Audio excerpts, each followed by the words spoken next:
The course was extraordinary in the sense that it was so full of truth and beauty, hopefulness, and there was a solidity and a depth, a kind of, yes, this is true. Like I don't know where else I would place myself now. And I know that there's a whole world beyond this that I'm yet to discover, and the Lord's going to keep on doing that. Every single week, my mind was completely blown. And the way that I thought about God needed to be adjusted, honestly, every single week. Yeah. You know, you can find whatever God you want to find in the Bible. You can find, and you can also find the Father of Jesus. What is faithful obedience to Scripture is to question every other portrait of God in comparison to the revelation of who Father is in the person of Jesus. I just found such freedom in this way of thinking of God. I wanted to be able to see where it came from, the validity of it, and if I wanted to really buy in with not just my heart, but my whole being. It begins and it ends with encounter. And that's how it's been for me. The course gave me an opportunity to be in a conversation with other people who were thinking about and encountering the Trinity, and then to see other people the way that God sees them. Because we're no longer coming from the assumption of separation, we're coming from the assumption that not only is Christ in me, but Christ is also in that other person. And that reframes everything. Gosh, I have people. I have people now outside of my own home church that I can be with, and I can continue the conversation past the course. The investment is small comparatively. I mean, you're going to take this for the rest of your life. I mean, it changes your entire worldview and how you go about pursuing life itself. So it's very worth the investment. So having a framework that positions you for encounter and clearing your head so that your heart can fly free. So that's what this course is going to do, in my opinion. And that's why I am encouraging my friends to do that. You'll find yourself, as you're drawn to this course, that God's inviting you to have an encounter with Him and step into a river. But that encounter continues way after this course. It's going to be with you for the rest of your life. But now, as I'm on my journey, I can see the path ahead, and it's exciting. You know, now I feel like there's no stopping me. You know, there's no stopping God from that flow. The things that you're learning are things that I promise you, there's not a Sunday school classroom or a church service that you've been to that you've heard this stuff before. I promise you. So many things that resonated, that spoke to me personally, that spoke to the world we're living in, that spoke to history, that spoke to the future. This was family. This was like coming into a family, and a family of like-minded people. The best thing that ever happened. Just share how the message has impacted you and where you are in your journey right now. Thank you, Dr. Baxter Kruger. I'm very excited to see you. Thank you so much, for showing us how much God loves us, and we are also in the triune dance, and that's amazing. And my joy has reached the summit. Yes, yes. To have met all of you. Thank you, especially Dr. Baxter.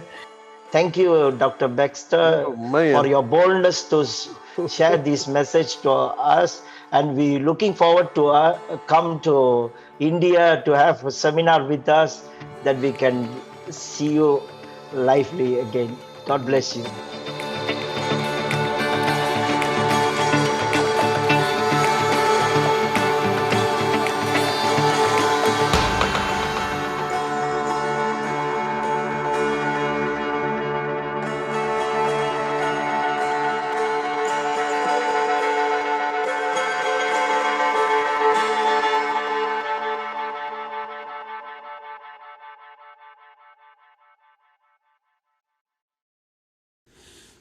கர்த்தராகிய இயேசு கிறிஸ்துவின் நாமத்திலே வாழ்த்துக்கள். ஒரு விசை கூட ஆண்டவருடைய வார்த்தையை உங்களோடு பகிர்ந்து கொள்வது மிகுந்த சந்தோஷம். செய்திக்கு போகிறதுக்கு முன்னாடி ஒரு அனௌன்ஸ்மெண்ட். சண்டே சர்வீஸ் February 7 முதல் ஞாயிற்றுக்கிழமை நடைபெறும். பிரிட்டோ மஹால், பெருங்குடி பிரிட்டோ மஹாலில் வச்சு. அதுக்கு ஆனால் நீங்கள் வாட்ஸ்அப்பில் ரெஜிஸ்டர் பண்ணணும்.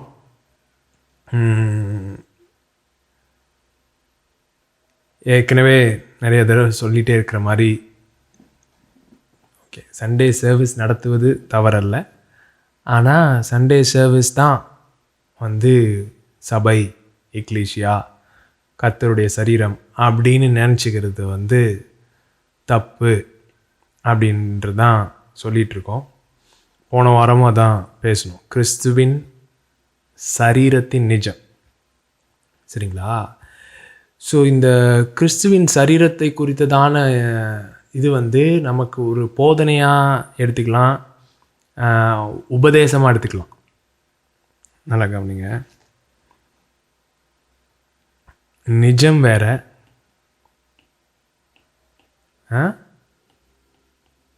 போதனை, உபதேசம்.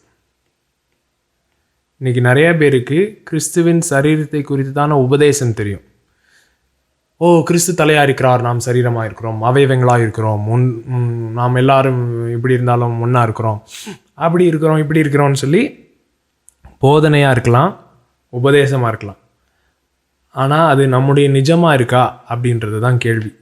நம்முடைய கூடுகைகள், கேதரிங்ஸ், நம்முடைய கூடுகைகள் அப்படிப்பட்டதான ஒரு நிஜத்தை வெளிப்படுத்துகிறதா இருக்கிறதா அப்படின்றது தான் கேள்வி, சரிங்களா? ஸோ அந்த கூடுகைகள் எப்படி இருக்கும், அது ரியாலிட்டியில் எப்படி ஃபங்க்ஷன் ஆகும் பொழுது எப்படி இருக்கும் அப்படின்ற காரியங்களை குறித்து தொடர்ந்து பேச விரும்புகிறேன்.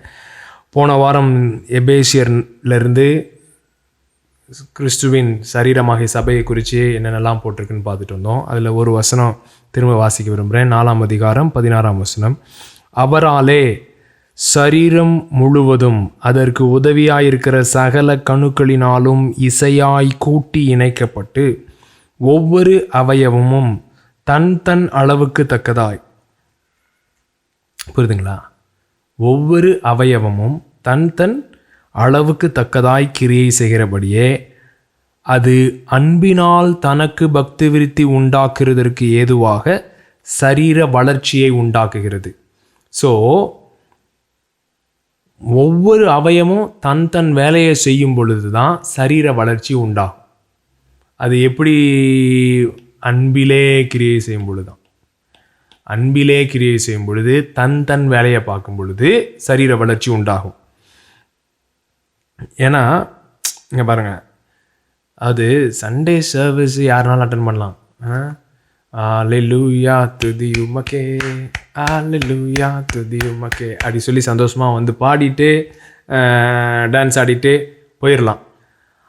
அது சர்வீஸில் பங்கெடுத்தோன்னு அர்த்தம். ஆனால் சரீரத்தில் பங்கெடுப்பதுன்றது அது வேற மேட்ரு. சரீரத்தில் பங்கெடுக்கிறதுன்றது அந்த ஜீவனுடைய ஃப்ளோவில் கனெக்டடாக இருக்கணும். அதை குறித்து இந்த தடவை பார்க்க போகிறேன். வெறும் எபேசியரில் மாத்திரம் இல்லை, பவுல் இது நிறைய இடத்துல ரொம்ப டீட்டெயில்டாக பேசியிருக்காரு சரீரத்தை குறித்து, எப்படி ஃபங்க்ஷன் ஆகுது எல்லாம். அதை பார்ப்போம். 1 கொரிந்தியர் 12 அதிகாரம் 12 வசனத்திலிருந்து. எப்படி எனில் சரீரம் ஒன்று, இதை நீங்கள் மறந்துடவே கூடாதுங்க. பாடி இஸ் ஒன், சரீரம் ஒன்று, அதற்கு அவயவங்கள் அநேகம். ஒரே சரீரத்தின் அவயவங்கள் எல்லாம் அநேகமாயிருந்தும் சரீரம் ஒன்றாகவே இருக்கிறது. இல்லை பெருசாக எக்ஸ்பிளைன். அவயவம்னா என்னது? Body parts, organs. கை ஒரு அவயவம், கண் ஒரு அவயவம், சரிங்களா? அவயவங்கள் எல்லாம் அநேகமாயிருந்தும் சரீரம் ஒன்றாகவே இருக்கிறது. அந்த பிரகாரமாக கிறிஸ்துவும் இருக்கிறார். அந்த பிரகாரமாக கிறிஸ்துவும் இருக்கிறார். எப்படி நம்முடைய சரீரத்தில் அநேக அவயவங்களாக இருந்து ஒரே சரீரமாக இருக்கோ அதை போலவே கிறிஸ்துவும் இருக்கிறார். கிறிஸ்து எப்படி இருக்கிறாரு? அவருக்கு தலை இருக்குது, சரீரம் இருக்குல்ல. ஸோ சபை எப்படி இருக்குன்னா, கிறிஸ்து தலையாக இருக்கிறார், நாம் அவருடைய சரீரமாக இருக்கிறோம். அப்படின்னா என்ன? அப்படின்னா என்னன்றதை அடுத்த லைனில் போட்டு உடைக்கிறார் பாருங்க. நாம் யூதராயினும் கிரேக்கராயினும் அடிமைகளாயினும் சுயாதீனராயினும் எல்லாரும் ஒரே ஆவியினாலே ஒரே சரீரத்திற்குள்ளாக ஞானஸ்தானம் பண்ணப்பட்டு எல்லாரும் ஒரே ஆவிக்குள்ளாகவே தாகம் தீர்க்கப்பட்டோம். என்ன அருமையாக எழுதியிருக்கார் பாருங்க. ஞானஸ்தானம் எடுக்கலாம், பரிசுத்தாவினால் ஞானஸ்தானம் பெற்றிருக்கலாம், தண்ணியில் முங்கி எந்திரிச்சிருக்கலாம், தொட்டிக்குள்ளே முங்கி எந்திரிச்சிருக்கலாம், இல்லைனா கடலில் போய் முங்கி எந்திரிச்சிருக்கலாம், எப்படியோ நீங்கள் ஞானஸ்தானம் எடுத்துருக்கலாம். ஆனால் ஞானஸ்தானம் எடுத்ததுன்னா, பரிசுத்தாவினால் ஞானஸ்தானம் பெற்றதுன்னா எதற்குள்ளாக ஞானஸ்தானம் பெற்றிருக்கிறோம்? கிறிஸ்துவுக்குள்ளாக ஞானஸ்தானம் பண்ணப்பட்டிருக்கிறோம். ரோமர் 6 படிக்கிறோம். You are baptised into Christ. Baptised into கிரைஸ்ட்னா என்னது? இங்கே போட்டிருக்கு பாருங்க. ஒரே சரீரத்திற்குள்ளாக ஞானஸ்தானம் பண்ணப்பட்டிருக்கிறோம்.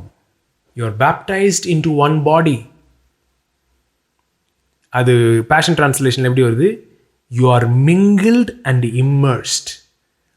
அப்படியே பேப்டிசம்னா என்னதுங்க? கலக்கிறது. அப்படியே தண்ணிக்குள்ளே முக்கி வச்சுருக்காங்கல்ல, சாயம்.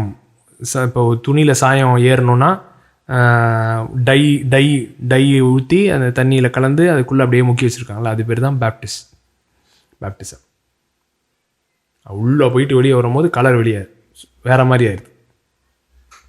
ஸோ நாம் சரீரத்திற்குள்ளாக ஞானஸ்தானம் பண்ணப்பட்டிருக்கிறோம்.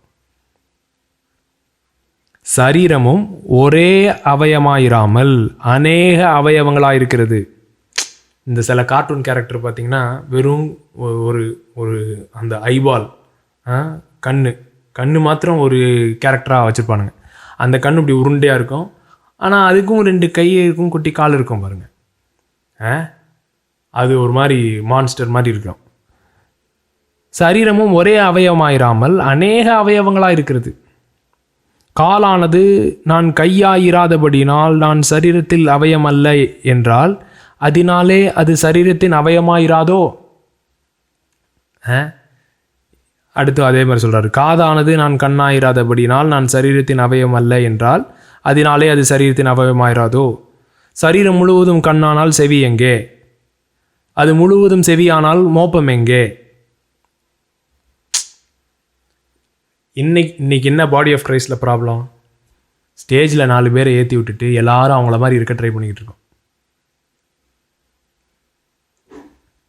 சரீரம்ன்றது காம்ப்ளிகேட்டட் பாடி. நம்ம ஃபிசிக்கல் பாடியே அவ்வளோ காம்ப்ளிகேட்டட் பாருங்கள். எவ்வளோ ஆர்கன்ஸ், எவ்வளோ பார்ட்ஸ், எவ்வளோ ஜாயிண்ட், எவ்வளோ சப்ளை, எவ்வளோ நர்வ்ஸ், டெண்டான்ஸ், ஒவ்வொன்றுக்கும் ஒவ்வொரு ஃபங்க்ஷன் இருக்குது, ஒவ்வொன்றுக்கும் ஒவ்வொரு வேலை இருக்குது. எல்லாம் சேர்ந்து கரெக்டாக வேலை செய்யும் போது தான் பாடி ஃபங்க்ஷன் ஆகுது. அப்படின்னா தான் லைஃப் ஃப்ளோ ஆகிக்கிட்டு இருக்கு. இதில் எல்லாம் ஒன்றுக்கு ஒன்று பார்த்து பொடாமப்பட்டுக்கிட்டு நான் எல்லாரும் கண்ணாக இருக்கணும், எல்லாரும் வாயாக இருக்கணும்னா அது எப்படி கேவலமாக இருக்கும் அந்த சரீரம் அப்படின்னு சொல்லி பேசுகிறார். ஸோ நாம சரீரத்திலே நம்மளை ஆண்டவர் என்னவா வச்சுருக்காரு அப்படின்றதில் சந்தோஷமாக இல்லாமல் மற்றவர்களை பார்த்து பொறாமைப்பட்டு அதெல்லாம் ஏன் வருதுன்னு வச்சுக்கோங்களேன். பாருங்க, அது தொடர்ந்து பாருங்க. தேவன் தமது சித்தத்தின்படி அவயவங்கள் ஒவ்வொன்றையும் சரீரத்திலே வைத்தார். அவையெல்லாம் ஒரே அவயவமாயிருந்தால் சரீரம் எங்கே? அவயவங்கள் அநேகமாயிருந்தும் சரீரம் ஒன்றே. கண்ணானது கையை பார்த்து நீ எனக்கு வேண்டுவதில்லை என்றும், தலையானது கால்களை நோக்கி நீங்கள் எனக்கு வேண்டுவதில்லை என்றும் சொல்லக்கூடாது. சரீர அவயவங்களில் பலவீனம் உள்ளவைகளாய் காணப்படுகிறவைகளே மிகவும் வேண்டியவைகளாயிருக்கிறது. மேலும் சரீர அவயங்களில் கனவீனமாக காணப்படுகிறவைகளுக்கே அதிக கனத்தை கொடுக்கிறோம். நம்மில் லட்சணம் இல்லாதவைகளே அதிக அலங்காரம் பெறும். நம்மில் லட்சணம் உள்ளவைகளுக்கு அலங்கரிப்பு வேண்டியதில்லை. சரீரத்திலே பிரிவினை உண்டாயிராமல் அவயங்கள் ஒன்றை குறித்து ஒன்று கவலையாயிருக்கிறது. அதுதாங்க சரீரத்தின் நிஜம். அவயவங்கள் ஒன்றை குறித்து ஒன்று கவலையா இருக்கான். நான் கவலைன்னா நான் அப்படி துக்கமாக இருக்குன்னு அர்த்தம் இல்லை. they are taking care of one another. ஒன்றுக்கு ஒன்று பிரச்சனைனா எல்லாம் சேர்ந்து ஓடி போய் ஹெல்ப் பண்ணுது. அதுதான் ஒரே சரீரம். ஸோ நம்முடைய கூடுகைகள் அப்படியா இருக்கு. இதெல்லாம் நடக்குதா நம்முடைய ஆராதனைகளில்? இதெல்லாம் டெய்லி ப்ராசஸ். சரிங்களா? மீட்டிங் எப்பயோ வாரத்துக்கு ஒரு தடவை நடத்தலாம். ஆனால் அதனால சரீரத்தில் பங்கெடுக்கிறோம்னு கிடையாது. வாரம் ஃபுல்லாக சரீரத்தில் பங்கெடுக்க வேண்டியது இருக்குது பாருங்கள். ஏன்னா வாரம் ஃபுல்லாக ஜனங்களை மீட் பண்ணுறோம். இது கிறிஸ்துவோடும் மற்றவர்களோடும் இருக்கிற உறவு. சரீரம்ன்றது நல்லா கவனிங்க, கிறிஸ்துவோடும் மற்றவர்களோடும் இவங்க ரெண்டு பேர்ட்டையும் இருக்கிற உறவு தான் சரீரத்தின் நிஜம். நீங்கள் தலையோடு எப்படி கனெக்டடாக இருக்கீங்கன்றது மற்ற பாடி பார்ட்டோட எப்படி கனெக்டடாக இருக்கீங்கன்றதுல வெளிப்படும். தலையோட சில இருக்கிற நர்வ் கட் ஆயிடுச்சுன்னு வச்சுக்கோங்களேன், இது மாதிரி இழுத்துக்கிட்டு போயிடும் ஒரு பக்கம் மாத்திரம். ஏன்னா தலையோட கனெக்ஷன் ப்ராப்ளமாக இருக்குதுன்னு அர்த்தம். ஸோ தலையோட கனெக்டடாக இருந்தீங்கன்னா பாடியில் கரெக்டாக ஃபங்க்ஷன் பண்ணுவீங்க. ஆனால் தலையோட கனெக்டடாக இல்லைன்னு வச்சுக்கோங்களேன், உங்களுக்கு ஜீவன் சப்ளை அப்படியே கம்மியாக ஆரம்பிக்கும். அப்புறம் ஃபங்க்ஷன் பண்ணாமல் ஆயிரும் அந்த பார்ட்டு. அப்புறம் அதில் வலி உண்டாகும். அந்த வலினால் சரீரம் ஃபுல்லாகவே கஷ்டப்படும். இது ஒரு தனிநபரின் காரியம் அல்ல, நானும் இயேசுவும் அப்படின்ற ஒரு காரியமே இல்லைங்க. நிறைய பேர் அப்படி நினச்சிக்கிறாங்க. எனக்கு நம்ம இப்போ இந்த இன்ஸ்டிடியூஷனல் சர்ச்சு இதெல்லாம் வேணாம் அப்படின்னு சொன்ன உடனே நம்ம ஏதோ சபையே வேணான்னு சொல்கிற மாதிரி நினச்சிக்கிறாங்க. அப்படி சொல்லலை. சபை வேணான்னு சொல்லலை, சரீரம் வேணான்னு சொல்லலை. சரீரம் வேணான்னு சொன்னால் முட்டாளாக இருப்போம். நமக்கெல்லாம் சரீரம் அவசியம். சரீரத்தில் தான் நம்முடைய அடையாளமே இருக்குது. கண்ணு சரீரத்தோடு இருக்கிறதுனால தான் அதுக்கு அடையாளம். கை சரீரத்தோடு இருக்கிறதுனால தான் அதுக்கு அடையாளம். தனியாக கடந்ததுன்னா ரோட்டில் அதுக்கு மீனிங்கே இல்லை. செத்து போயிடுமா தனியாக கடந்தா. தலையோடு கனெக்டடாக இருக்கும் போது தான் அதுக்குரிய அர்த்தத்தை, அதுக்குரிய நோக்கத்தை நிறைவேற்றுகிறதா இருக்கு. இங்கே பாருங்க, கனவீனமாக இருக்கிறவைகள் கனம் பெறுகிறது. ஸோ அந்த மாதிரி ட்ரீட் பண்ணணும் பாருங்க. உலகத்தின் பார்வையில் இவங்கெல்லாம் யாரு, இவங்கெல்லாம் என்ன அப்படின்னு நினைக்கிற மக்களை நம்ம எப்படி ட்ரீட் பண்ணுறோன்றதுல தான் சரீரத்தின் நிஜம் வெளிப்படுகிறது. இவங்க தெருக்கூட்டுறவங்க அப்படின்னு சொல்லி உலகத்தில் பார்க்குறவங்கள அவனுங்களை கொண்டு ஒரே மேஜையில் உட்கார வச்சு சாப்பிட்றது தான் கம்யூனியன். அதுதான் சரீரம். ஸ்டேட்டஸ் ஒரே status, no matter what are ஸ்டேட்டஸ்ன்ட்டு பேஷன் டிரான்ஸ்லேஷனில் வருது. நீ உன் ஸ்டேட்டஸ் என்ன நீ நினச்சாலும் பரவாயில்ல, கிறிஸ்துவின் சரீரத்தில் ஒரே லெவலில் நீ ஃபங்க்ஷன் பண்ணனா you are in the body of Christ. யூத் அண்ட் கிரேக்குன்றது பயங்கர பிரச்சனை. புறஜாதி, சமாரியன், நாய் அப்படின்னு நினச்சிட்டு இருந்தான். மனுஷன் கூட மதிக்கல. ஸோ அப்படிப்பட்டதான ஒரு இனவெறி கொண்ட ஒரு சமுதாயத்துக்கு இப்படிப்பட்டதான ஒரு செய்தி எவ்வளோ பிரச்சனை ஏற்படுத்தியிருக்கும் பாருங்க. பேதுருலாம் கஷ்டப்படுறார், உட்காந்து சாப்பிட்டுட்டு இருக்காப்புல. ஜேம்ஸ் யாக்கோபிட்டிருந்து ஒரு டீம் வராங்க எருசலேம்லேருந்து. வந்தவுடனே சட்டுன்னு எந்திரிச்சிட்டாப்புல, பாத்திரக்கூடாது நான் ஜென்டைல்ஸோட உட்காந்து சாப்பிட்றேன். பேதுருவே உடனே பவுல் திட்டுறாரு, என்னப்பா பேசிக் மேட்டரே புரியாமல் இருக்க, இயேசுவோட தெரிஞ்சேன்னு சொல்கிற, 3 வருஷம் அவரோடய இருந்தேன்ற, பேசிக் மேட்டரே தெரியலையே. கிறிஸ்துவில் யூதன் என்றும் கிரேக்கன் என்றும் இல்லை, ஆண் என்றும் பெண் என்றும் இல்லை, சுயாதீனன் அடிமையானவன் என்று இல்லை, விருத்த சேதனமும் விருத்த சேதனம் இல்லாமையும். விருத்த சேதனம் தாங்க ஆபிரகாமின் உடன்படிக்கை அப்படின்ற, விருத்த சேதனமும் இல்லை, விருத்த சேதனம் இன்மையும் ஒன்றும் இல்லை அப்படின்றதெல்லாம் இருக்கிற எல்லா ஸ்டேட்டஸ் சிம்பிளையும் அழிச்சிட்டார். நீங்கள் என்னென்ன நீங்கள் ஸ்டேட்டஸ் சிம்பிள் வச்சுருக்கீங்க, நீங்கள் என்ன கார் ஓட்டுறீங்க, எந்த வீட்டில் இருக்கீங்க, எவ்வளோ பெரிய வீட்டில் இருக்கீங்க, என்னது அப்புறம் என்ன ட்ரெஸ் போடுறீங்க, பிராண்டட் வாட்ச் கட்டியிருக்கீங்களா, இப்படி அப்படி இப்படின்னு எதெல்லாம் உங்கள் ஸ்டேட்டஸ் சிம்பிளாக இருக்கோ எல்லா ஸ்டேட்டஸ் சிம்பிளையும் அழிச்சிட்டு நீ சரீரத்தில் இருக்கிறன்னு ஒரே ஸ்டேட்டஸை வச்சு வாழ்கிறது தான் சரீரத்தின் நிஜத்தில் வாழ்கிறது.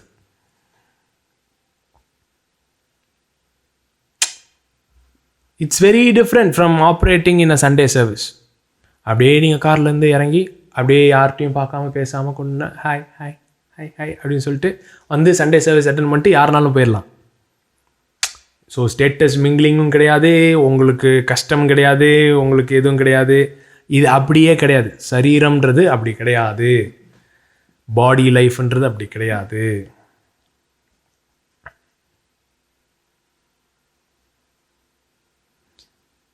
அதே மாதிரி இன்னொன்று என்ன சொல்லுது கடைசியில் பாருங்கள், 26ஆம் வசனம், ஒரு அவயம் பாடுபட்டால் எல்லா அவயவங்களும் கூட பாடுபடும், ஒரு அவயம் மகிமைப்பட்டால் எல்லா அவயங்களும் கூட சந்தோஷப்படும். இது நடக்குதா நம்முடைய கேதரிங்ஸில்? ஒரு அவயம் பாடுபட்டால் எல்லாரும் சேர்ந்து பாடுபடுறோமா? பாடுபடுறானே தெரியாது. ஏன்னா அவன்கிட்ட பேசுகிறதுக்கே டைம் இல்லையே. நம்முடைய ஃபார்மேட், சர்வீஸ் ஃபார்மேட்டில் ஒருத்தன் பேசுகிறதுக்கே டைம் இல்லையே. எப்படி அவன் பாடுபடுறானே நமக்கு தெரியும். ஒரு அவயம் பாடுபட்டால் சரீரம் முழுவதும் பாடுபடும்.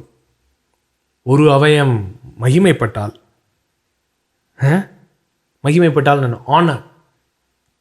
இப்போ எனக்கு யாரோ ஒரு அவார்டு தராங்கன்னு வைங்க, பரிசு தரான், யாரோ பரிசு தராங்க, நான் போய் வாங்குறேன்னு வைங்களேன். என் காலில் சொல்லுதுன்னு வைங்க, கைக்கு தானே கொடுக்குறாங்க, நான் ஏன் வரணும் அப்படின்னு. எவ்வளோ ஒரு கொடுமையான ஒரு காரியமாக இருக்கும். ஸோ இன்றைக்கு முழுமை பரிபூர்ணம் தேவனுடைய பிளரோமா உலகத்திலே வெளிப்படாமல் இருக்கிறதுக்கு காரணம் சரீரம் இப்படி கூட்டி இசைவாக இணைக்கப்பட்டு தலையோடு சேர்ந்து ஃப்ளோ ஆகிறதா இல்லை. உடஞ்சி உடஞ்சி உடஞ்சி உடஞ்சி நீ பெருசு நான் பெருசு நீ பெருசு நான் பெருசுன்ட்டு சண்டை போட்டுக்கிட்டு இது பண்ணிக்கிட்டு நம்மளுடைய ஃப்ராக்சர்டு சோல், காயப்பட்ட இருதயங்கள், காயங்களை வெளிப்படுத்தி கொண்டு நான் ஒன்றை காட்டிலும் பெருசுன்னு ப்ரூவ் பண்ண ட்ரை பண்ணிக்கிட்டு இப்படியே போயிட்டுருக்கனால பிளரோமா வெளிப்படலை,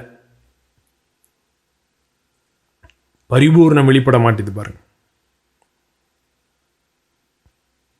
இந்த ஒவ்வொருத்தரையும் இந்த சரீரத்தை பற்றி பேசும்போது எல்லாத்துலேயும் சரி, எபேசியர்லேயும் சரி, கொரிந்தியர்லேயும் சரி, அடுத்து ரோமர்லேயும் சரி, இந்த வரங்களோடு கான்டெக்ஸ்டில் தான் இதை ஒவ்வொருத்தரையும் பேசுகிறார். வரங்கள் ஆப்ரேட் பண்ணும்போது தான் ஜனங்களுக்கெல்லாம் ஒரே இது, அவ பாடுறா என்னம்மா ஆப்ரேட் பண்ணுறான். அது ஒவ்வொருத்தரையும் வரத்தை பற்றி பேசும்போது தான் சொல்கிறான், இங்கே பாரு அவன் வேலையை செய்ய. ஒருத்தன் ஆப்ரேட் பண்ணுறான்னா சந்தோஷப்படு, அவனும் சரீரத்தில் தான் இருக்கான். கண்ணு பார்க்குது இல்லை.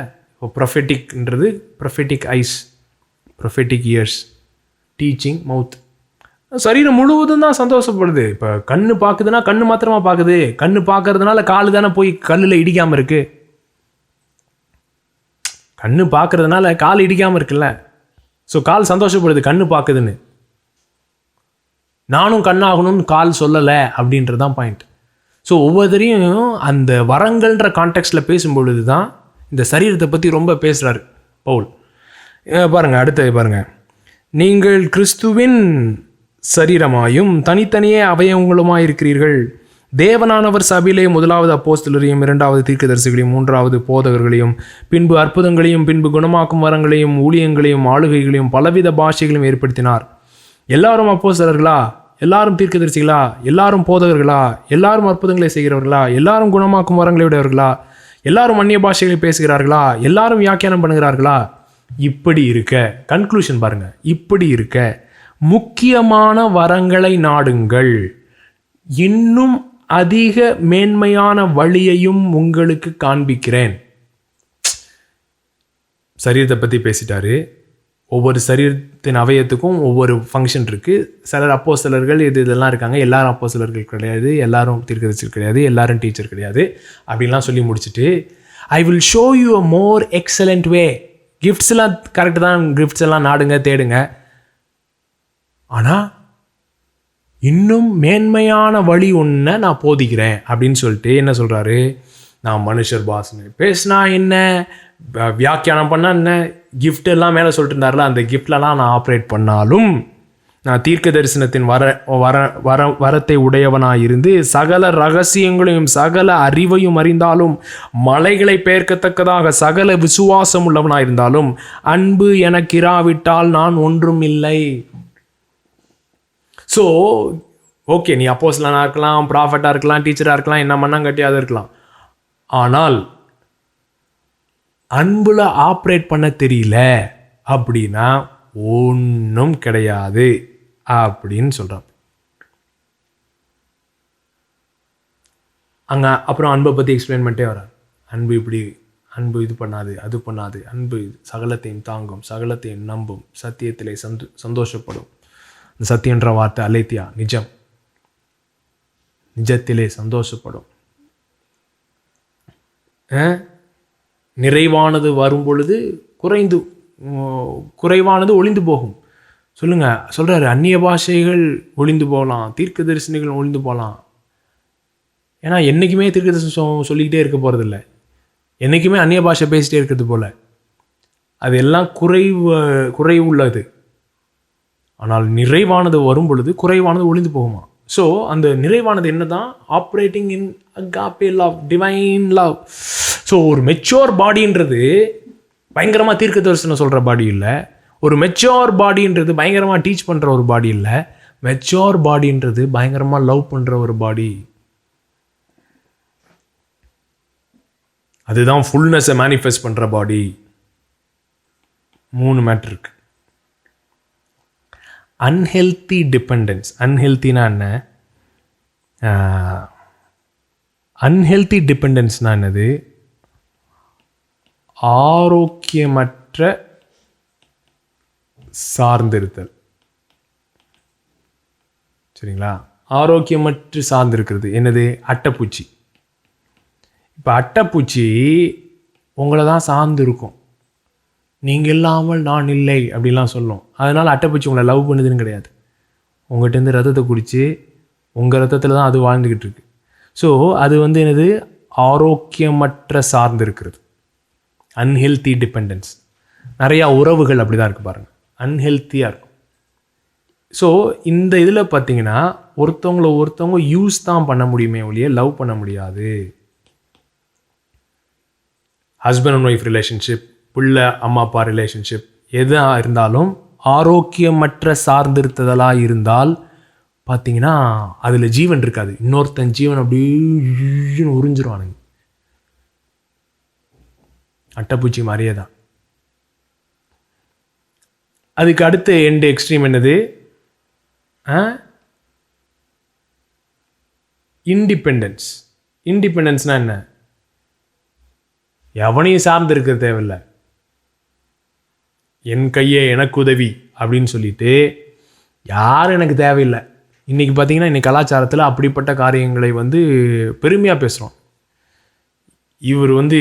இவர் தானாக முன்னேறி வந்தார், யாரும் இவருக்கு உதவி செய்யலை, ஒத்த ஆளாக நின்று அப்படின்றதெல்லாம் நம்ம பெருமையாக பேசுகிறோம். யாருக்கும் நான் இது இல்லை, கடனாளி இல்லை, யாருக்கும் எந்த இதுவும் கிடையாது. இண்டிபெண்டன்ஸ். இது ரெண்டுமே தவறாக இயங்குகிறது. ஒரிஜினல் டிசைன் இல்லை. பாருங்கள், பிதா குமாரன் பரிசுத்தாவினர், இங்கே 3 பேர் இருக்காங்க. 3 பேரும் ஒருவர் சார்ந்து தான் இருக்காங்க. அது ஆரோக்கியமற்ற விதமாக இல்லை அவங்களுடைய சார்ந்திருத்தல். ஒருத்தங்க சேவை செய்கிறாங்க, யூஸ் பண்ணல, சரிங்களா, யூஸ் பண்ணாமல் சர்வ் பண்ணுறாங்க, சேவிக்கிறார்கள். சேவிக்கிறதுனால ஒரு சேவிக்கிறதுனால அவர்களுடைய சார்ந்திருத்தல் ஆரோக்கியம் உள்ளதாக இருக்கிறது. Healthy dependence is trinitarian culture. Healthy dependence. குமாரன் சொல்கிறாரு, பிதாவை பார்க்கறது தான் நான் செய்வேன், பிதா சொல்கிறது தான் சொல்லுவேன், என் சித்தத்தை செய்ய வரல அப்படின்னு ஏன் சொல்கிறாருன்னா ஹெல்த்தி டிபெண்டன்ஸ்.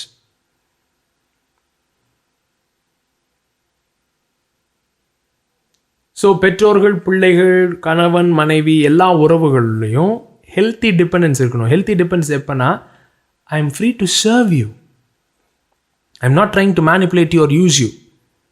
உங்களை ஏமாற்றி உங்களை எப்படிடா உபயோகப்படுத்தலாம் அப்படின்னு இல்லாமல் உங்களுக்கு சேவை செய்கிறோம் பாருங்கள். அந்த மாதிரி ரிலேஷன்ஷிப் இருக்கும் பொழுது தான் அது என்னது, ஆரோக்கியமுள்ள சார்ந்திருத்தல். அப்படிப்பட்டதான ஆரோக்கியமுள்ள சார்ந்திருத்தல்ல நம்ம வாழும் பொழுது அதுதான் சரீரத்தின் நிஜம்.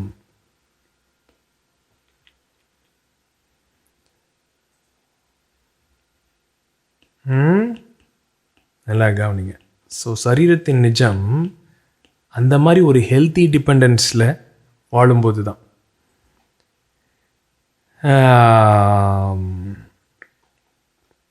வாங்க ரோமர் 12, 1 கொரிந்தியர் 12 ரோமர் 12 வந்தாச்சு. 2வது வசனத்திலிருந்து, நீங்கள் இந்த பிரபஞ்சத்திற்கு ஒத்த வேஷம் தெரியாமல் தேவனுடைய நன்மையும் பிரியமும் பரிபூர்ணமான சித்தம் என்னதென்று பகுத்தறியத்தக்கதாக உங்கள் மனம் புதிதாகிறதுனாலே மறுரூபமாகுங்கள். மனம் புதிதாக மறுரூபமாறோமா?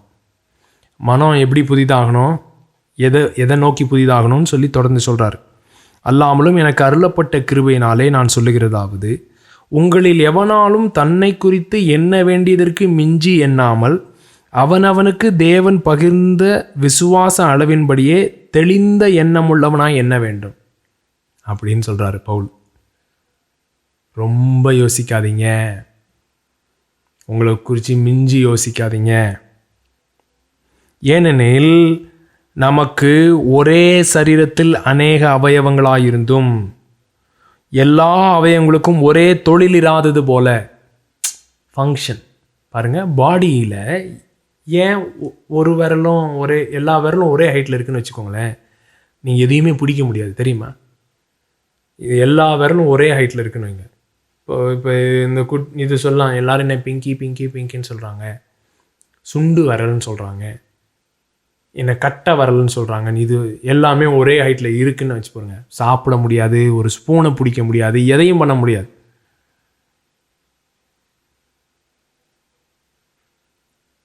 ஏன் இப்படி இருக்குது? ஒவ்வொன்றும் ஒவ்வொரு ஹைட்டில் இருக்குது, ஒவ்வொன்றும் ஒவ்வொரு இடத்துல இருக்குது. இது ஏன் இப்படி தனியாக இங்கே தொங்கிக்கிட்டு இருக்குது அப்படின்னா, இது இருந்தால் தான் பிடிக்க முடியும்.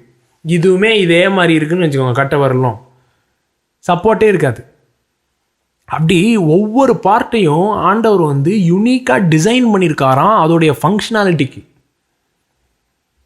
ஒவ்வொரு அவயவத்தையும் மைன்யூட்டாக யோசித்து இதை இந்த இடத்துல வச்சா, இந்த கிரேஸோட வச்சா, இந்த கெப்பாசிட்டியோட வச்சா, இந்த திறனோட வச்சா, இந்த கிருபையோட வச்சா அது சரீரத்தினுடைய வளர்ச்சிக்கு இவ்வாறாக உதவி செய்யும் அப்படின்னு சொல்லி வச்சுருக்காராம். ஒரே தொழில் இராது போல, கண்ணு பார்க்குது, காது கேட்குது, வாய் பேசுது, கை தூக்குது, காலு நடக்குது. நமக்கு அருளப்பட்ட கிருபையின்படியே நாமும் வெவ்வேறான வரங்களுக்கு, பாருங்க திரும்ப கிஃப்ட்ஸ் பற்றி பேச ஆரம்பிச்சிடுறாரு. சரீரத்தை பற்றி பேசும்போது தான் கிஃப்ட்ஸ் பற்றி பேசுகிறார், கிஃப்ட்ஸை பற்றி பேசும்போதெல்லாம் சரீரத்தை பற்றி பேசுகிறார். வரங்கள் உள்ளவர்களபடியால் நம்மில் தீர்க்க தரிசனம் சொல்லுகிற வரத்தை உடையவன் விசுவாச பிரமாணத்திற்கு ஏற்றபடி சொல்ல கடவன். பேஷன் ட்ரான்ஸ்லேஷன் எப்படி வருதுன்னா, if you have the grace gift of prophecy, தீர்க்க தரிசனம், அது என்னது? கிருபையின் வரம். அது ஒரு கிருபை. அவன் அவன் லெவல் கிரேஸில், அவன் லெவல் ஃபெய்த்தில் ஆப்ரேட் பண்ணு. மற்றவனை காப்பி அடிக்க ட்ரை பண்ணாத. மற்றவனை காப்பி அடிக்க ட்ரை பண்ணும்பொழுது தான் என்ன ஆகுது? கண்ட கர்மத்தையும் செஞ்சு முடிக்கிறாங்க தீர்க்க தரிசனம்னு சொல்லி. அவன் விசுவாசத்தின் அளவின்படி அவன் கிருபையின் அளவின்படி தீர்க்க தரிசனம் சொல்லு. அடுத்து ஊழியம் செய்கிறவன், சர்வீஸ். பாருங்க, சர்வ் பண்ணுறது. ஊழியம் மினிஸ்ட்ரி அப்படின்னு வச்சுக்காதீங்க, சர்வீஸ், ஒருத்தவங்களை உபசரிக்கிறது. அவன் அந்த கிருபையின்படி செய்ய. புத்தி சொல்லுகிறவன், புத்தி சொல்லுகிறவன் அப்படின்னு வருது. இங்கிலீஷில் என்கரேஜ்மெண்ட், உற்சாகப்படுத்துகிறவன். எவனாலும் புத்தி சொல்லலாம் பாருங்க, பயங்கரமாக அறிவுரை எவனாலும் சொல்லலாம். என்கரேஜ், அந்த வேர்டு என்கரேஜ்மெண்ட். புத்தி சொல்லுகிறதில் தரிக்க கடவன். பகிர்ந்து கொடுக்கிறவன், வஞ்சனை இல்லாமல் கொடுக்க கடவன். கிவிங், கொடுக்கிறது. கொடுக்கிறது ஒரு கிரேஸ், கிருபை. பாருங்க, ஒரு கிருபையின் வரம். வரங்களை பற்றி பேசும் பொழுது கொடுக்கறத சொல்கிறார். எப்படி தீர்க்க தரிசனம் சொல்கிறாரோ, போதனையை பற்றி சொல்கிறாரோ, புத்தி சொல்கிறத பற்றி சொல்கிறாரோ, ஊழியம் செய்கிறத பற்றி சொல்கிறாரோ, அதே மூச்சில் கொடுக்குறதையும் ஒரு கிரேஸ் கிஃப்டாக சொல்கிறார். அவன் எப்படி கொடுக்கணுமா? வஞ்சனை இல்லாமல் கொடுக்கணும். அதை பாசிட்டிவ் ட்ரான்ஸ்லேஷன் எப்படி போட்டிருக்காங்கன்னா, ஃபேன்ஃபேர், விதவுட் ஃபேன்ஃபேர். விதவுட் ஃபேன்ஃபேர்னா என்ன? இன்றைக்கி பார்த்தீங்கன்னா ஒரு நடிகனுக்கு விசிறி இருக்காங்க, விசிறிகள். அது ஏன் அப்படி வச்சுருக்காங்கன்னு தெரியல, தமிழில் இந்த ட்ரான்ஸ்லேட் பண்ணிட்டாங்க, விசிறிகள். என்ன சங்கம்? நடிகர் சங்கங்கள் வச்சுருக்காங்க. தலைவர் வராரு வராரு வராரு. அந்த மாதிரி ஃபேன்ஃபேரில் இது எதையுமே பண்ணாத அப்படின்னு சொல்கிறார். தீர்க்க தரிசனம் சொல்கிறியா, ஃபேன்ஃபேரில் பண்ண சொல்லாத. டீச் பண்ணுறியா, ஃபேன்ஃபேரில் பண்ணாத. என்கரேஜ் பண்ணுறியா, மற்றவன் 4 பேர் பார்க்குறக்காக பண்ணாத. கொடுக்குறியா, மற்றவன் 4 பேர் பார்த்து கை தட்டணும்னு பண்ணாத. அதெல்லாம் பண்ணுறது தான் இன்ஸ்டிடியூஷனல் சர்ச். அதெல்லாம் பண்ணுறது தான் என்னது? கட்டமைப்பின் சபையை கட்டமைப்பை மாற்றி ஆர்கனைசேஷனாக மாற்றினோம்னா இதெல்லாம் வச்சுக்கணும். ஃபேன்ஃபேர் இல்லாமல் அன்பினாலே மோட்டிவேட் ஆகி இதெல்லாம் செய்யும் பொழுது சரீரத்தின் நிஜத்தில் பங்கெடுக்கிறோம். முதலாளியானவன் ஜாக்கிரதையாக இருக்க கடவன். இரக்கம் செய்கிறவன் உற்சாகத்துடனே செய்ய கடவன். உங்கள் அன்பு மாயமற்றதாக இருப்பதாக.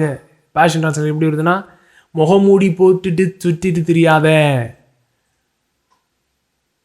மாஸ்க் மாட்டிட்டு தெரியாத. உங்கள் அன்பு மாயமற்றதாக இருப்பதாக. Let you love be without hypocrisy. ஹிப்பாக்ரசினா ஸ்டேஜில் ஆக்ட் பண்ணுறாங்கல்ல, மாஸ்க் மாட்டிட்டு, அவங்க பேர் தான் ஹிப்போக்ரட்ஸ் கிரீக்கில். அப்படி ஆக்ட் பண்ணாத. ஊருக்கு முன்னாடி தீமையை வெறுத்து நன்மையை பற்றி கொண்டு. பாருங்க, இந்த இந்த இது தீமையை வெறுத்து நன்மையை பற்றிக்கொள். இங்கே ஆரம்பிக்குதா? ஒரு சீரியஸ் ஆஃப் இன்ஸ்ட்ரக்ஷன் கொடுக்க போகிறார். அது இங்கே தான் ஆரம்பிக்குது. சரிங்களா? உங்கள் அன்பு மாயமற்றதாக இருப்பதாக, தீமையை வெறுத்து நன்மையை பற்றி கொண்டிருங்கள். 9ஆம் வசனத்தில் ஆரம்பிக்குது. இந்த ஃபுல் சாப்டர் படிக்கிறேன், கேளுங்க. சகோதர சிநேகத்தில் ஒருவர் மேல் ஒருவர் பட்சமாயிருங்கள். கனம் பண்ணுகிறதிலே ஒருவருக்கொருவர் முந்திக் கொள்ளுங்கள். அசதியாயிராமல் ஜாக்கிரதையாயிருங்கள். ஆவியிலே அனலாயிருங்கள். கர்த்தருக்கு ஊழியம் செய்யுங்கள். நம்பிக்கையிலே சந்தோஷமாயிருங்கள். உபத்திரவத்திலே பொறுமையாயிருங்கள். ஜெபத்திலே உறுதியாய் தரித்திருங்கள். பரிசுத்தவான்களுடைய குறைவில் அவர்களுக்கு உதவி செய்யுங்கள். அந்நியரை உபசரிக்க நாடுங்கள். Look for opportunities to serve strangers. நாடணுமா அந்நியரை உபசரிக்க. உங்களை துன்பப்படுத்துகிறவர்களை ஆசீர்வதியுங்கள். ஆசீர்வதிக்க வேண்டியதை என்று சபியாதிருங்கள். சந்தோஷப்படுகளுடனே சந்தோஷப்படுங்கள். அழுகிறவர்களுடனே அழுங்கள். ஒருவரோடு ஒருவர் ஏக சிந்தை உள்ளவர்களாயிருங்கள். மேட்டிமையானவைகளை சிந்தியாமல் தாழ்மையானவர்களுக்கு இணங்குங்கள். உங்களையே புத்திமான்கள் என்று எண்ணாதிருங்கள். ஒருவனுக்கும் தீமைக்கு தீமை செய்யாதிருங்கள். எல்லா மனுஷருக்கு முன்பாகவும் யோக்கியமானவைகளை செய்ய நாடுங்கள். கூடுமானால் உங்களால் மட்டும் எல்லா மனுஷரோடும் கூட சமாதானமாயிருங்கள். பாருங்க, எத்தனை சொல்லிட்டே வரார் பாருங்க. இதெல்லாம் ஒன்று நம்ம சொந்த முயற்சியில் செய்யவே முடியாது. புரியுதுங்களா? நம்ம வந்து சபையை வந்து கட்டமைப்பாக கட்டலாம், ஆராதனை ஈஸியாக நடத்திட்டு போயிடலாம். ஆனால் இதை எல்லாரையும் செய்ய வைக்க முடியுமா? இந்த எல்லா ஒன்றொன்னதையும் செய்ய வைக்க முடியுமா? முடியாது. இது வந்து அவன் ஆண்டவரோட கனெக்ட் ஆகி ஆண்டவருடைய அன்பு அவனுடைய இருதயத்தில் ஊற்றப்படுகிறதுனாலே பொங்கி வந்து அவன் மற்றவங்கள போய் ரீச் பண்ணாதான் இது நடக்கும். This is a supernatural church that God is building. இது இயற்கைக்கு அப்பாற்பட்ட விதமாய் தேவனே கட்டி எழுப்புகிற சரீரமாகிய சபை. இதை காப்பி பண்ண முடியாது யாரும். இது ஒன்று கிறிஸ்துவின் ஜீவன் உங்களுக்குள்ள ஃப்ளோ ஆனால் இப்படி நடக்கும். ஃப்ளோ ஆகலைன்னா இது நடக்க வாய்ப்பு இல்லை. பிரியமானவர்களே, பழி வாங்குதல் எனக்குரியது, நானே பதில் செய்வேன் என்று கர்த்தர் சொல்லுகிறார் என்று எழுதியிருக்கிறபடியால் நீங்கள் பழி வாங்காமல் கோபாக்கினைக்கு இடம் கொடுங்கள். ரைச்சியஸ் ஜஸ்டிஸ் அப்படின்னு பேஷன் டிரான்ஸ்லேஷனில் அதை டிரான்ஸ்லேட் பண்ணியிருக்காங்க, கோபாக்கினைன்றது. ஏன்னா நிறைய பேர் கர்த்தரே பழி வாங்குவார், ஆண்டவரே நான் பழி வாங்கலாம், ஆண்டவரே நீரே பழி வாங்குன்னு சொல்லி இப்படியே ஒற்றை கண்ணில் பார்த்துட்டே இருக்கானுங்க. அட்டி வாங்குவானுங்களா சாவானுங்களான்னு அதை பற்றி போடல இங்கே. பாருங்கள் அடுத்து என்ன போட்டிருக்குன்னு. உன் சத்துரு பசியாக இருந்தால் அவனுக்கு போஜனம் கொடு. கர்த்தர்கிட்ட ஒப்பு கொடுக்கறதுனா என்ன அர்த்தம்னா, நீ வந்து அவனை சத்துரு மாதிரியே ட்ரீட் பண்ண மாட்டேன். நான் அவனை ஒழுங்காக தான் ட்ரீட் பண்ண போகிறேன். அவன் என்னை எப்படி ட்ரீட் பண்ணாலும் பரவாயில்ல, நான் அவனை ஒழுங்காக தான் ட்ரீட் பண்ண போகிறேன். ஆண்டவர் பார்த்துக்குவார், அவருக்கு எல்லாம் தெரியும். அப்படி விடுறது. இவன் சத்துரு என்னை இப்படி டீல் பண்ணிட்டான், இவன் இன்னும் ஆறாம் பாடுறான், அவனை எனக்கு அகேன்ஸ்டாக வர ஆண்டவர் வச்சு பழி வாங்குறேன் பாரு, அப்படி உட்கார்றது பேர் இல்லைங்க. பசியாக இருந்தால் அவனுக்கு போஜனம் கொடு, அவன் தாகமாக இருந்தால் அவனுக்கு பானம் கொடு. நீ இப்படி செய்வதனால் அக்னி தழலை அவன் தலையின் மேல் குவிப்பாய். இதையும் எல்லாமே தப்பாக எடுத்துக்கிறாங்க. இதை நீ இப்படி செய்கிறதுனால இதை இப்போ பேஷன் டிரான்ஸ்லேஷனில் பாருங்கள் இதை எப்படி டிரான்ஸ்லேட் பண்ணியிருக்காங்க. இது ரொம்ப முக்கியம். என்னது,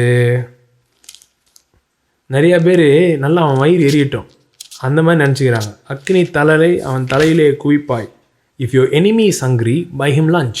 உன் சத்துரு பசியாக இருந்தால் அவனுக்கு போஜனம் கொடு. Win him over with kindness. அவனை நீ என்ன செய், உன் அன்பினாலே ஜெய். For your surprising generosity. Surprising generosity will awaken his conscience.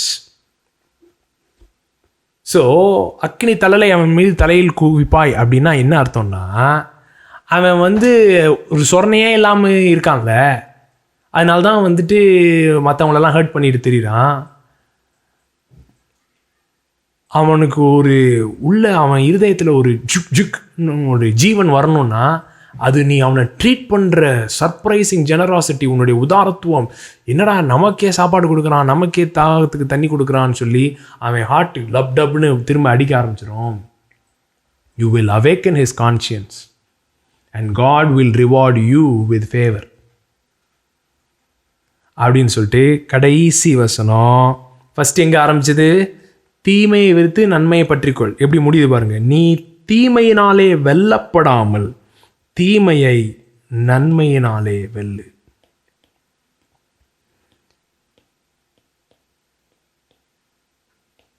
தீமையை நன்மையினாலே வெல்லு. இது மாமியார் மருமக, புருஷன் மனைவி, பிள்ளைகள் பெற்றோர்கள், உங்கள் ஆஃபீஸு, பக்கத்து வீடு, சொந்தக்காரன், எல்லாத்துக்கும் அப்ளிகபிள். தீமையை நன்மையினாலே வெல்லு. இதில் நீங்கள் ஆப்ரேட் பண்ணும் பொழுது தான் சூப்பர் நேச்சுரல் லவ்வில் ஆப்ரேட் பண்ணுறீங்க. அதுதான் சரீரத்தின் நிஜத்திலே பங்கெடுப்பது. யாருனாலும் சண்டே சர்வீஸில் பங்கெடுக்கலாங்க, ஆனால் சரீரத்தின் நிஜத்தில் பங்கெடுப்பதுன்றது தீமையை நன்மையினாலே வெல்லுவது. உங்களுக்கு விரோதமாக வரவங்கள உங்களுடைய அன்பினாலே ஜெயிப்பது. அந்த எல்லா திரும்பியும் படிங்க. அப்போ படித்தது எல்லாம் 9வது வசனத்திலிருந்து 21வது வசனம் வரைக்கும் அவ்வளோ மேட்ரு போட்டிருக்கு பாருங்கள். அது எல்லாத்துலேயும் ஃப்ளோ ஆகிறது தான் சரீரத்தின் நிஜத்திலே ஃப்ளோ ஆகிறது. நான் திரும்ப திரும்ப சொல்கிறேன், இது வந்து நம்ம தீமையை நன்மையினால் வெளில போகிறேன் அப்படின்னு நீங்கள் தீர்மானம் எடுக்கிறதுனாலையோ உங்கள் பல்ல கடிச்சிக்கிட்டு யாரையோ லவ் ட்ரை பண்ணுறதுனாலையோ நடக்கிற ஒரு காரியம் அல்ல. இது என்னது பாருங்க, யோவான் 15 பேஷன் டிரான்ஸ்லேஷன்லேருந்து படிக்கிறேன். நானே மெய்யான திராட்சை செடி, என் பிதா திராட்சை தோட்டக்காரர். என்னில் கனி கூடாது இருக்கிற கொடி எதுவோ அதை அவர் அறுத்து போடுகிறார். நான் நிறைய தடவை சொல்லியிருக்கேன் ஏற்கனவே. அந்த க்ரீக் வேர்டு வந்து எய்ரோ, அறுத்து போடுகிறார் இல்லை, தூக்கி விடுகிறார். பாருங்கள் பேஷன் டிரான்ஸ்லேஷனில் எப்படி போட்டிருக்கோம். He cares for the branches connected to me by lifting and propping up the fruitless branches and pruning every fruitful branch to yield a greater harvest. So கனி கொடுக்காத கொடி, திராட்சை செடியெல்லாம் கொடியெல்லாம் கீழே கிடக்கூடாது, மண்ணில் கிடக்கூடாது. மண்ணில் கிடந்தால் கனி கொடுக்காதான். ஸோ அதை தூக்கி கட்டி வைப்பாங்க. அந்த கனி கூடாத மரத்தெல்லாம் என்ன செய்கிறாராம், செடியெல்லாம் தூக்கி விடுகிறார். அதை வந்து அறுத்து போடுகிறான்னு டிரான்ஸ்லேட் பண்ணிட்டாங்க. எய்ரோ, அவனவன் படுக்கையை எடுத்துக்கொண்டு நட, தூக்கி கொண்டு நட, அந்த வார்த்தை தான் அது. தூக்கி விடுகிறார். சரிங்களா? நான் உங்களுக்கு சொன்ன உபதேசத்தினாலே நீங்கள் இப்பொழுது சுத்தமாயிருக்கிறீர்கள்.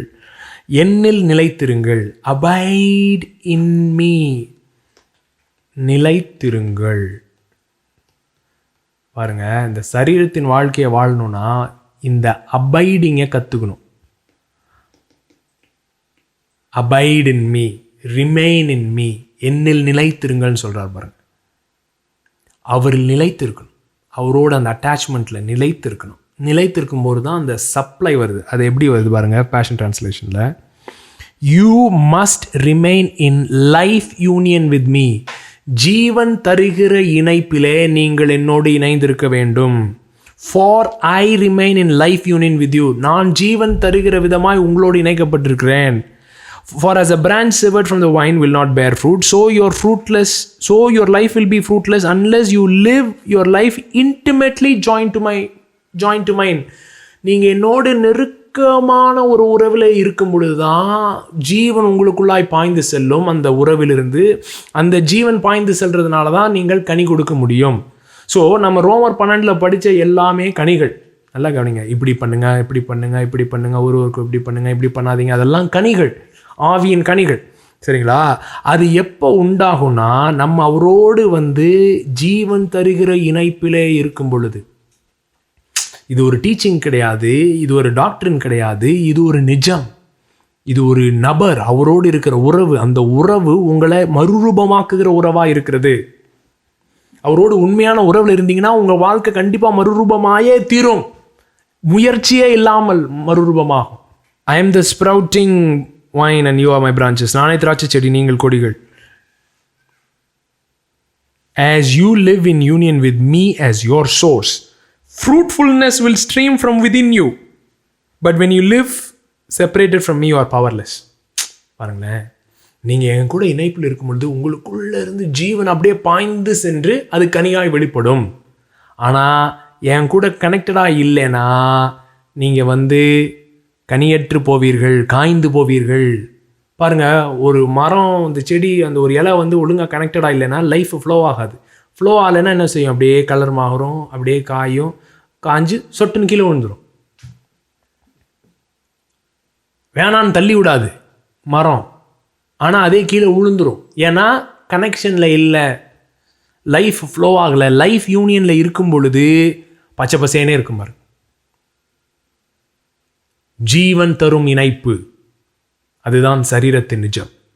9வது வசனம். I love each of you with the same love that the Father loves me. பிதா என்னில் அன்பாயிருக்கிறது போல நானும் உங்களில் அன்பாயிருக்கிறேன். என்னுடைய அன்பிலே நிலைத்திருங்கள். வாவ்! பிதா என்னில் அன்பாயிருக்கிறது போல. I love each of you with the same love that the Father loves me. நாங்கள் உங்கள் ஒவ்வொருவரையும் பிதா எந்த அன்பினால என்னை நேசிக்கிறாரோ அதே அன்பினால உங்களை நேசிக்கிறேன். வேற என்னங்க? இந்த அன்பை நம்ம அனுபவிக்கும் பொழுது, பிதா இயேசுவை எந்த அன்பினாலே நேசிக்கிறாரோ அதே அன்பு நம்மகிட்ட ஃப்ளோ ஆகிறதுனால, அதே அன்பினாலே அவர் நம்மை நேசிக்கிறதுனாலே, பாருங்க, you must continuously let my love nourish your hearts. என்னுடைய அன்பிலே நிலைத்திருங்கள்னா என்ன அர்த்தம்னா, என் அன்பு உன் இருதயத்தை அப்படியே நரிஷ் பண்ண விடு. என் அன்பில் உன் இருதயம் அப்படியே டிப் டிப் லப் டப் லப் டப்ன்றது அவருடைய அன்பில் இயங்கட்டும். If you keep my commands you will live in my love just as I have kept my Father's commands, for I continually live nourished and empowered by His love. I have kept my Father's command because I am continually nourished and empowered by His love. நான் தொடர்ந்தேச்சியாக, ஏதோ என்னைக்கோ ஒரு நாள் இல்லை, தொடர்ந்தேச்சியாக பிதாவின் அன்பினாலே நிறையப்பட்டவனாக இருக்கிறதுனாலே பிதாவுடைய கற்பனைகளை கை கொள்ளுகிறேன்னு சொல்கிறார். அதை போலவே நீங்களும் ஏன் அன்பினாலே நிறையப்பட்டவர்களாக இருக்கும் பொழுது என்னுடைய கற்பனைகளை கை கொள்ளுவீர்கள் அப்படின்றார். இது பொதுவாக மாற்றி தான் நமக்கு கண்ணுக்கு தெரியும். கட்டளையை கீழ்ப்படிஞ்சாதான் அன்பு கூற முடியும் அப்படின்ற மாதிரி தான் உங்களுக்கு புரியும். ஆனால் அது சொல்லலை, அப்படி சொல்லலை, அதுக்கு ஆப்போசிட்டாக தான் சொல்லுது. 10வது வசனம், நான் என் பிதாவின் கற்பனைகளை கை கொண்டு அவருடைய அன்பிலே நிலைத்திருக்கிறது போல நீங்களும் என் கற்பனைகளை கை கொண்டிருந்தால் என்னுடைய அன்பிலே நிலைத்திருப்பீர்கள் இருக்குல்ல. அதோடைய மீனிங் என்னன்னா, இங்கே பாருங்க, ஃபார் எங்கே வருதுன்றது ரொம்ப முக்கியம். Just as I have kept my Father's commands, for I continually live nourished and empowered by His love. தொடர்ந்தேச்சியாய் அவருடைய அன்பினாலே நிறையப்பட்டவனாய் இருக்கிறபடியினால் அவருடைய கற்பனைகளை நான் கை கொள்கிறேன். My purpose for telling you these things is so that the joy that I experience will fill your hearts with overflowing gladness. நான் எந்த சந்தோஷத்தை அனுபவிக்கிறேனோ அந்த சந்தோஷத்தை நீங்கள் அனுபவிக்கும்படியா இவைகளை உங்களுக்கு சொல்லுகிறேன். எவைகளை? எப்பா, பிதா என்னை நேசிக்கிறது போலவே நான் உன்னை நேசிக்கிறேன். அந்த அன்பில் நீ நிலைத்திரு. அந்த அன்பில் நிலைத்திருந்தால் இயேசு அனுபவிக்கிற சந்தோஷத்தை நாம் அனுபவிக்க முடியும். வாவ், அதுதான் ட்ரையூன் டான்ஸ், அதுதான் ஜிகி ஜிகி பேம் பேம், அதுதான் பெரிகோரோசிஸ், அதுதான் திரியேக நடனம். அவருடைய சந்தோஷத்திலே பங்கெடுப்பது, அவருடைய சந்தோஷத்தை நம்ம அனுபவிப்பது. எப்படி அனுபவிக்க முடியும்? பிதா இயேசுவை எப்படி நேசிக்கிறாரோ அதே நேசத்தினாலே நம்மை நேசிக்கிறார். அந்த நேசத்தை நம்முடைய இருதயத்தின் ஆழங்களிலே விடும் பொழுது, நல்லா கவனிங்க, திரியேகம் உங்களை குறித்து உங்கள்கிட்ட ஒரே ஒன்று தான் கேட்குது. நல்லா கவனிங்க, திரியேக தேவன் உங்கள்கிட்ட ஒன்று தான் கேட்குறாங்க. என்ன தெரியுமா கேட்குறாங்க? உன்னை நேசிக்க விடுவியா? எங்களை உன்னை நேசிக்க விடுவியா? Will you allow us to love you? அதுதாங்க ஒரே கேள்வி. பிதா அதுதான் கேட்குறாரு, குமாரன் அதுதான் கேட்குறாங்க, பரிசுத்தவான்கள் தான் கேட்குறாங்க. உன்னுடைய உடைந்த உள்ளங்களில் ஆழமான இடங்களிலே எங்களுடைய அன்பை விடுவியா? எங்களுடைய அன்புக்கு இடம் கொடுப்பியா? உன்னை நேசிக்க விடுவியா? உன்னை சுகப்படுத்த விடுவியா? நீங்கள் அதுக்கு கொஞ்சம் கொஞ்சமாக விடும் பொழுது உங்களுடைய இருதயத்தின் ஆழங்களிலே அவருடைய அன்பு ஊற்றப்பட்டு உங்களுடைய காயங்கள் ஆற்றப்பட்டு அதிலிருந்து ஜீவன் புறப்பட்டு உறவுகளாய் வெளிப்படும் பொழுது அந்த உறவுகள் கட்டி எழும்புது. அதுதான் தேவன் கட்டுகிற சபை, அதுதான் தேவன் கட்டுகிற எக்லீசியா. நம்முடைய கூடுகைகள் அப்படிப்பட்டதாக இருக்கிறதா அப்படின்றது தான் கேள்வி. So this is my command. 12வது வசனம் என்னது? நான் உங்களில் அன்பாய் இருக்கிறது போல நீங்களும் ஒருவரில் ஒருவர் அன்பாய் இருக்க வேண்டும் என்பதே என்னுடைய கற்பனையாக இருக்கிறது. நான் எப்படி உங்களை லவ் பண்ணுறேனோ அதே மாதிரி அந்த அன்பிலிருந்தே நீங்கள் ஒருத்தவங்க லவ் பண்ணுறது. ஸோ ரோமர் 12 நிறையா படிச்சிங்க. ஒவ்வொரு எபிசோட்லேயும் கடைசியில் இது பண்ணாத, இது பண்ணாத, இது பண்ணு, அதை பண்ணு நிறையா எக்ஸ்பிளைன் பண்ணியிருக்காரு. அதெல்லாம் எப்போ நடக்கும்னா இது நம்முடைய வாழ்க்கையில் நிஜமாகும் பொழுது, அவருடைய அன்பு நம்முடைய இருதயங்களில் ஆழமாய் ஊற்றப்படும் பொழுது, அவருடைய அன்பினாலே நாம் ஒருவரை ஒருவர் நேசிக்க கற்றுக்கொள்ளும் பொழுது இதெல்லாம் நேச்சுரலாக இருக்கும். ஒருவரை ஒருவர் முந்திக் கொள்வது, கனப்படுத்துவதில், ஒருவரை ஒருவர் தங்களை எண்ண வேண்டியதுக்கு மிக எண்ணாமல் இருக்கிறது, ஒருத்தவங்க ஜெயத்தை நம்முடைய ஜெயமாக கொண்டாடுறது, சந்தோஷப்படுறது, அவங்களோட சேர்ந்து சந்தோஷப்படுறது, அவங்களோட சேர்ந்து துக்கப்படுறது, இதெல்லாம் நேச்சுரலாக நடக்கும். மாஸ்க் போட்டுக்கிட்டு நடிக்க மாட்டோம். இதெல்லாம் செய்கிற மாதிரி மாயமற்ற அன்பு. அது எந்த அன்பு? இயேசு நம் மீது வைத்திருக்கிறது தான் மாயமற்ற அன்பு. அவர் நம்மளை லவ் பண்ணுற மாதிரி நடிக்கலை, உண்மைக்கே லவ் பண்ணுறார். அந்த அன்பில் நம்ம ஆப்ரேட் பண்ணும்போது தான் நம்ம லவ் பண்ணுற மாதிரி நடிக்க தேவையில்லை, நடிக்க மாட்டோம், உண்மையே லவ் பண்ணும். ஒருவன் தன் சிநேகிதற்காக தன் ஜீவனை கொடுக்கிற அன்பிலும் அதிகமான அன்பு ஒருவனிடத்திலும் இல்லையே. இப்படிப்பட்டதான ஒரு சமுதாயம். பிதா குமாரன் பரிசுத்த ஆவின்னு. இந்த படத்தை பாருங்கள். பிதா குமாரன் பரிசுத்த ஆவியின் அன்பிலே பங்கெடுத்து அந்த ஜீவன் தருகிற இணைப்பிலே லவ் லைட் லைஃப்.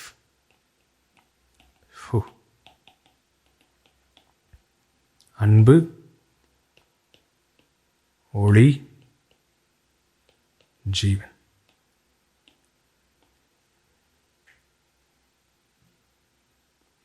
இதில் பங்கெடுக்கிறோம் பாருங்க. அவருடைய அன்பிலே ஒளியிலே நடக்கிறோம், மறைவிலே நடக்காமல். அப்பொழுது ஜீவன் வெளிப்படுகிறது. இந்த மாதிரி ஒரு சமுதாயம், அதுதாங்க சபை, அதுதான் எக்லீசியா, அதுதான் சரீரம். நம்ம சண்டே நடத்துறது பேர் மீட்டிங், சர்வீஸ், அவ்வளோதான். நடத்தினா தப்பு பாவம்லாம் இல்லை. February 1 ஞாயிற்றுக்கிழமை சர்வீஸ் நம்மளும் வச்சுருக்கோம், சரிங்களா? ஆனால் சரீரத்தின் நிஜத்தில் வாழ்வது என்பது, சபையின் நிஜத்தில் வாழ்வது என்பது, இப்போ நான் சொன்னேன் பாருங்கள், இந்த மாதிரி உங்கள் லைஃப் இருக்கிறது தான் சரீரத்தின் நிஜத்தில் வாழ்வது. நிறைய பேர் நான் இயேசுவோட கனெக்டடாக இருக்கேன்னு தனியாக போகிறாங்க. அப்படி தனியாக போகிறது ஒரு சமுதாயத்துக்கு நேராக போகாமல், இந்த லவ் லைட் லைஃப்பில் பங்கெடுக்காமல், ஒரு உறவில் பங்கெடுக்காமல், நானும் இயேசுவும் தனியாக ஜேர்னியில் போகிறோம் அப்படின்றது அது கரெக்ட் கிடையாது. அது உங்களுடைய பயங்களை தான் வெளிப்படுத்துதே ஒழிய, காயங்களை தான் வெளிப்படுத்துதே ஒழிய, அதை நீங்கள் ஏதோ வெளிப்பாடு, உங்களுக்கு விசேஷ வெளிப்பாடு கிடைச்சதா சொல்லி அந்த பயத்தை மறைக்கிறீங்களே தவிர, உண்மையான வெளிப்பாடு உங்களை சமுதாயத்துக்கு நேராக தான் கொண்டு போகும், கம்யூனிட்டி லிவிங்க்கு நேராக தான் கொண்டு போகும். இவங்களோட கனெக்ட் பண்ண கஷ்டமாக இருக்குது, அவங்களோட கனெக்ட் பண்ண கஷ்டமாக இருக்குன்ற மாதிரிங்க. அந்த கஷ்டமான இருக்கிற உறவில் எப்படி ஆண்டவருடைய அன்பை ஃப்ளோ பண்ண விட்றீங்களோ அங்கே தான் சரீரம் வெளிப்படுகிறது. உங்கள் ஸ்டேட்டஸ், உங்கள் ஃப்ரீக்குவன்சிலேயே நீங்கள் அப்படியே ட்ராவல் பண்ணி போகிறதுக்கு கிறிஸ்துவின் அன்பு உங்களுடைய இருதயத்தை நிரப்பணும்னு அவசியம் இல்லை. அப்படிப்பட்டவங்களை கூப்பிட்டு உங்கள் வீட்டில் சாப்பாடு போடுறது பேர் தான் ரா போஜனம், கம்யூனியன் மீல். இதில் யாருனாலும் அப்படியே பங்கெடுத்துட்டு போயிடலாம் பாருங்கள். அப்படியே காரில் இறங்குவோம், யார் ஹாய் ஹாய் ஹாய் அப்படி மாதிரி சொல்லிட்டு எல்லாம் பாட்டெலாம் பாடிட்டு இதை அப்படியே வாங்கி அப்படியே சாப்பிட்டுட்டு போகிறது, அது சர்வீஸ். ஆனால் ஒருத்தவங்களை வீட்டுக்கு கூப்பிட்டு அவங்களோட உட்காந்து ஒரே மேடையில் உட்காந்து சாப்பிட்டு அவங்க கதையை கேட்டு அவங்களுக்கு உங்கள் கதையை சொல்லி அவங்களோட அன்பில் உறவாடி, உங்கள் அன்பு உங்கள் மூலமாக ஆண்டோட அன்பு அவங்கள ஃப்ளோ ஆகி டச் பண்ணுறது, அதுதான் சரீரம், அதுதான் ரா போஜனம், அதுதான் வேதத்தின் அடிப்படையில் சபை அப்படி தான் கூடி வந்துச்சு. மீட்டிங்க்கு கூடி வரல, they were doing life together, not meetings together. So நம்ம இதில் பங்கெடுக்கும் போது சொல்லுங்கள், ஆண்டவரே என் கண்களை சரீரத்தின் நிஜத்திற்கு வெளிப்படுத்துங்க. சரீரத்திலே நான் ஞானஸ்நானம் பெற்றிருக்கிறேன், ஒரே சரீரத்திற்குள்ளாக ஞானஸ்நானம் ஒன்று பெற்றிருக்கிறேன், அப்படின்னா என்னென்னு கற்றுத்தாங்க அப்படின்னு சொல்லி கேட்போம்.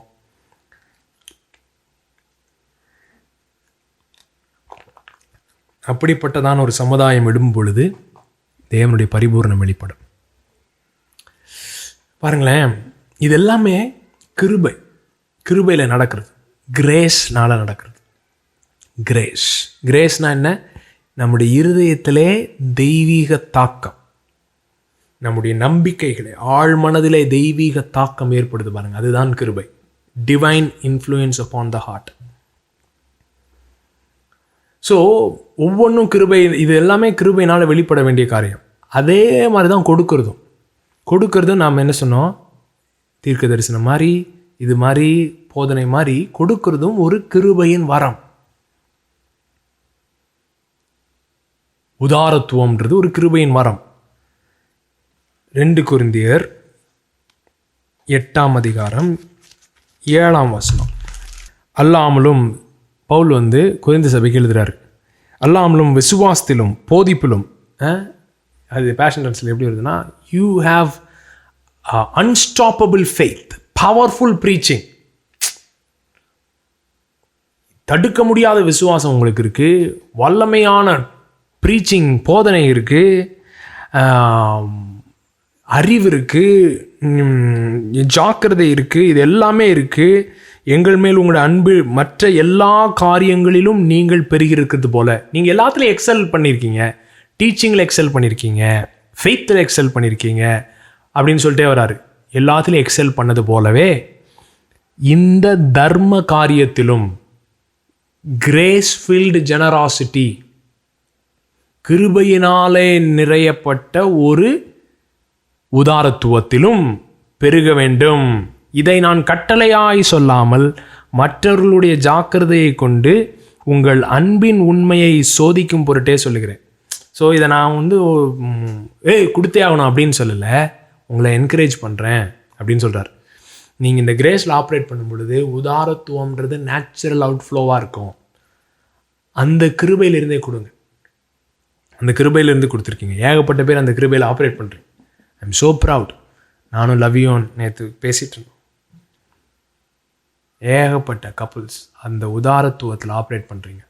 God bless you, God bless you. அதன் மூலமாக அநேகருக்கு உதவி செய்ய முடியுது. உங்களுக்கு கண்ணுக்கு தெரியாதவங்களுக்கெல்லாம் அந்த உதவி போகுது. சரிங்களா? ஸோ உங்களுடைய உதாரத்துவத்துக்கு நன்றி. எல்லா கிருபையிலும் பெருகினது போல இந்த கிருபையிலும் பெருகுவீர்களாக. கர்த்தர் தாமே உங்களை ஆசீர்வதிப்பாராக. Sunday service February 7. அப்புறம் இங்கிலீஷ் உங்களுக்கு நல்லா புரியும், அந்த ஃபாரின் ஆக்சென்ட்லாம் கொஞ்சம் புரியும்னா ITTF இன்ட்ரடக்ஷன் டு ட்ரினிட்டேரியன் ஃபெய்த்னு சொல்லி ஒரு 12-week கோர்ஸ் பாக்ஸ்டர் க்ரூகர் நடத்துகிறாங்க. அதுக்குரிய டீட்டெயில்ஸ் பாருங்கள், காண்டாக்ட் பண்ணுங்கள். God bless you. See you all soon.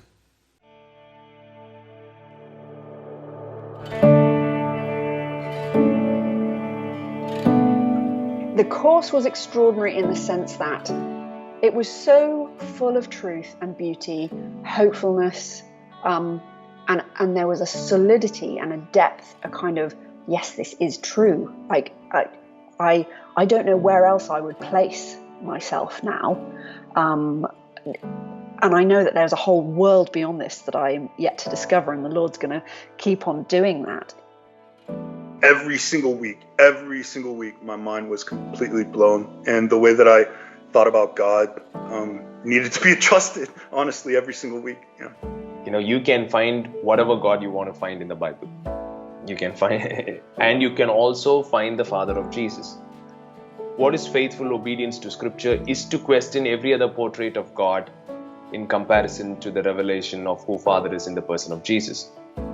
I just found such freedom in this way of thinking of God.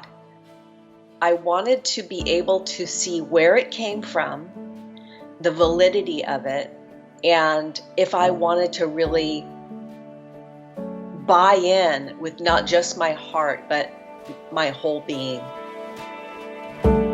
It begins and it ends with encounter, and that's how it's been for me. The course gave me an opportunity to be in a conversation with other people who were thinking about and encountering the Trinity, and then to see other people the way that God sees them.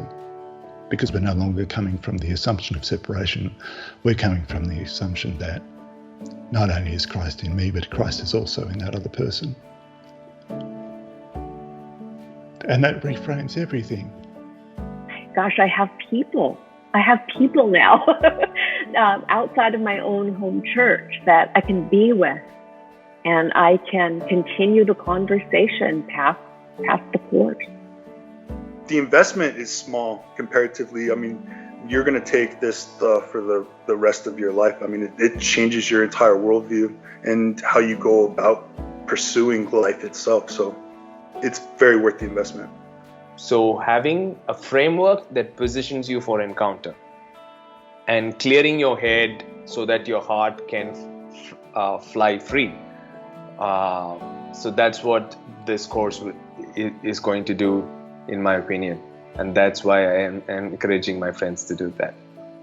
You'll find yourself as you're drawn to this course that God's inviting you to have an encounter with Him and step into a river. But that encounter continues way after this course. It's going to be with you for the rest of your life.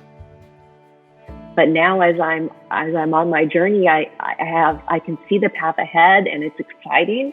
You know, now I feel like there's no stopping me. You know, there's no stopping God from that flow.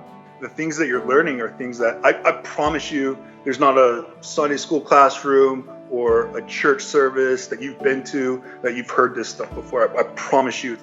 So many things that resonated, that spoke to me personally, that spoke to the world we're living in, that spoke to history, that spoke to the future. This was family.